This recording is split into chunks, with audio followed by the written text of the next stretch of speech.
തിരുവനന്തപുരത്തെ social media താരത്തിന്റെ മരണത്തിൽ പോക്സോ പ്രകാരം കേസെടുത്തു. നെടുമങ്ങാട് സ്വദേശി ബിനോയിയെ പൂജപ്പുര പോലീസ് അറസ്റ്റ് ചെയ്തു. പെൺകുട്ടിയുമായി നേരത്തെ സൌഹൃദത്തിലായിരുന്ന വ്യക്തിയാണ് ബിനോയ്. വി അരുണുണ്ട് വിശദാംശങ്ങൾ നൽകാൻ. വി വിനോദാണ് വാർത്തയുടെ വിശദാംശങ്ങൾ നൽകുന്നത്. വിനോദ്, കുടുംബത്തിന്റെ ആരോപണം, ഒപ്പം അന്വേഷണം എങ്ങനെ പുരോഗമിക്കുന്നു?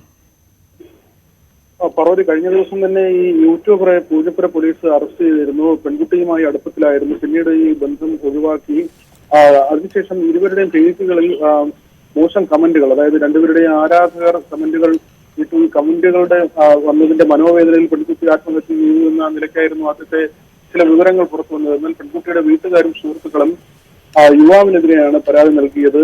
മാത്രവുമല്ല, ഈ യുവാവിന്റെയും പെൺകുട്ടിയുടെയും ഫോണുകൾ പോലീസ് പരിശോധിക്കുകയും ചെയ്തു. ഇതിൽ നിന്ന് ചില ദൃശ്യങ്ങൾ ലഭിച്ചു. പെൺകുട്ടിയെ ലൈംഗികമായി ചൂഷണം ചെയ്ത ശേഷം ഒഴിവാക്കുകയായിരുന്നു എന്ന സൂചന ലഭിച്ചതിനെ തുടർന്നാണ് നെടുമങ്ങാട് സ്വദേശിയായ യൂട്യൂബറെ പോലീസ് കഴിഞ്ഞ ദിവസം അറസ്റ്റ് ചെയ്തത്. ഒരാഴ്ച മുൻപാണ് പെൺകുട്ടി വീടിനുള്ളിൽ തൂങ്ങി മരിക്കാൻ ശ്രമിച്ചത്.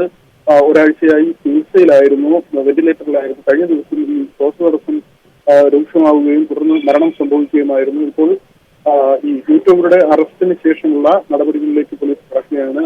14 ദിവസത്തേക്കാണ് കഴിഞ്ഞ ദിവസം റിമാൻഡ് ചെയ്തത്. ഇനി കസ്റ്റഡിയിൽ വാങ്ങിയുള്ള ചോദ്യം ചെയ്യൽ ഉൾപ്പെടെ പൂർത്തിയാക്കേണ്ടതുണ്ട്. പാർവതി, തിരുവനന്തപുരത്തെ സോഷ്യൽ മീഡിയ താരത്തിന്റെ മരണത്തിൽ പോക്സോ പ്രകാരം കേസെടുത്തു. വിവരങ്ങൾ നൽകിയത് വി വിനോദ്.